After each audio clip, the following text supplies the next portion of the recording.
26th of May 1964. London waits to welcome the President of the Republic of the Sudan, His Excellency General Ibrahim Mahmoud.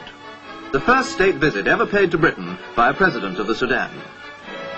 At Victoria Station, Her Majesty Queen Elizabeth II, with members of the royal family, waits to greet the President, due to arrive by train from Gatwick Airport outside London.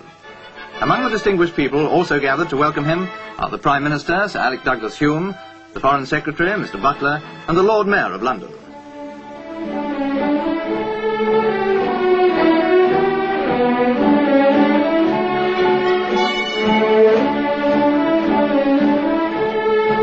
The Queen's husband, His Royal Highness Prince Philip, Duke of Edinburgh, had met the President at the airport and accompanied him on the special train to London.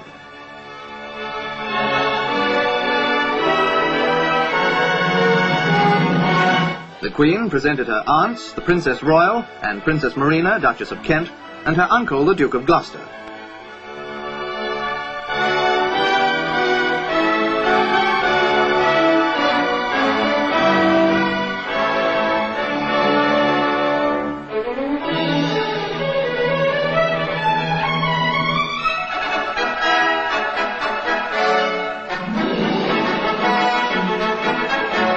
Then it was the turn of the waiting dignitaries to welcome the Queen's distinguished guest.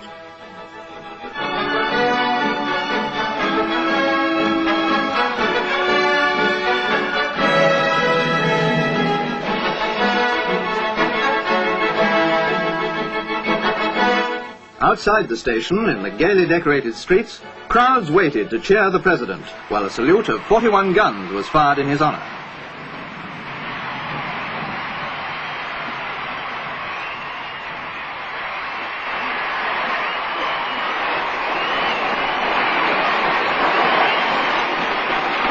Special wave from the President to his fellow countrymen waiting to greet him.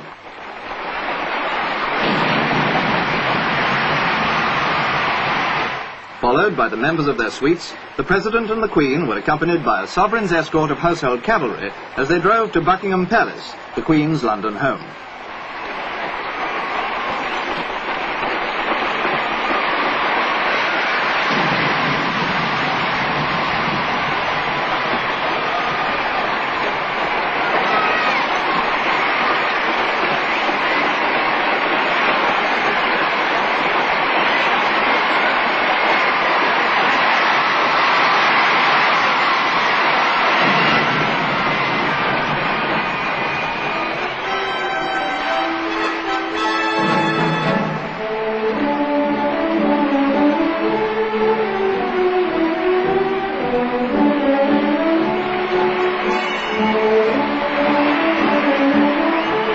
The British and Sudanese people have long been linked in history, and the crowds were eager to greet the leader of this great African nation.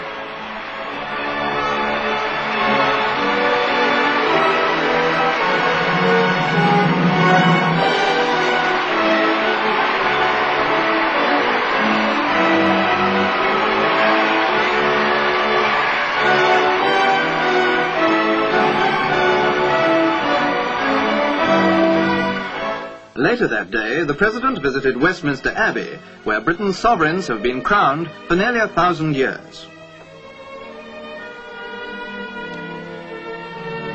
He was welcomed by the Sub-Dean, who escorted him into the great church.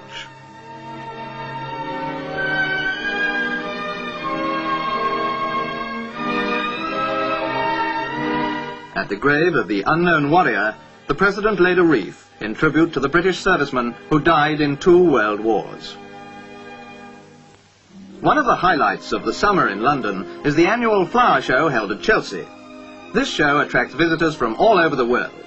On the second day of his visit, the President, who is keenly interested in all forms of horticulture, was able to see some of the new strains of flowers produced by Britain's growers, as well as mass displays of all kinds.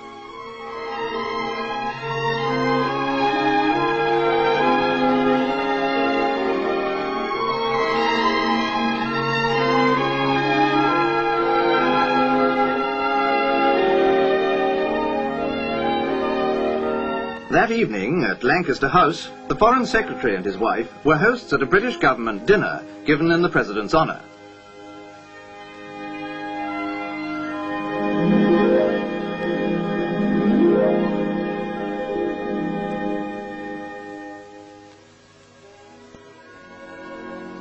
Later, the same night, the President travelled north to Edinburgh, capital of Scotland. High above busy Princes Street stands the castle, where a 21-gun salute was fired to greet the President. At Queensferry, not far from Edinburgh, the President received an enthusiastic welcome from hundreds of school children and their parents.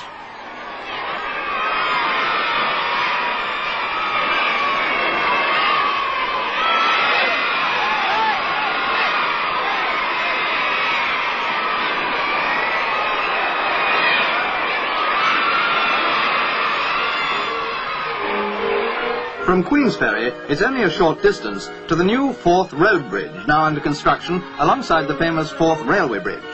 When complete, the road bridge will provide a new highway from Edinburgh to the north of Scotland. It'll be the longest bridge in Europe and the fourth longest in the world. The President spent some time looking at the structure and talking to some of the men working on it.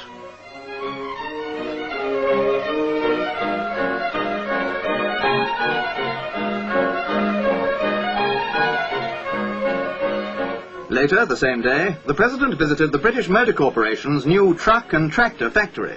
4 years ago, this site was open land. Today, the factory makes 40,000 vehicles every year.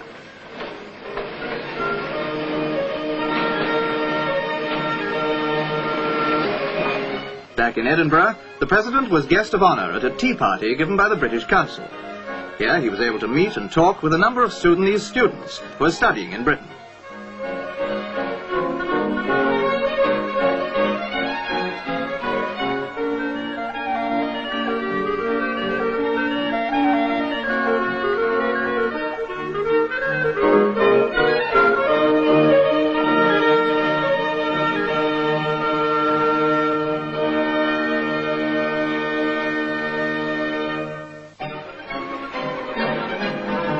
In Glasgow, the largest city in Scotland, an extensive redevelopment scheme is in progress. Old buildings are being knocked down to make way for modern homes. Some of Britain's foremost architects are designing buildings for this new area.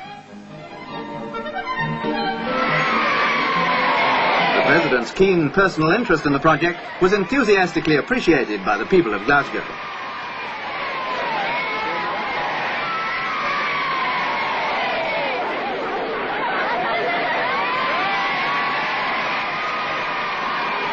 Although Glasgow is a huge industrial city, it stands close to some of the most beautiful scenery in Scotland. A fine way to enjoy it is to take a steamer across Loch Lomond, one of the most famous and lovely stretches of water in Britain.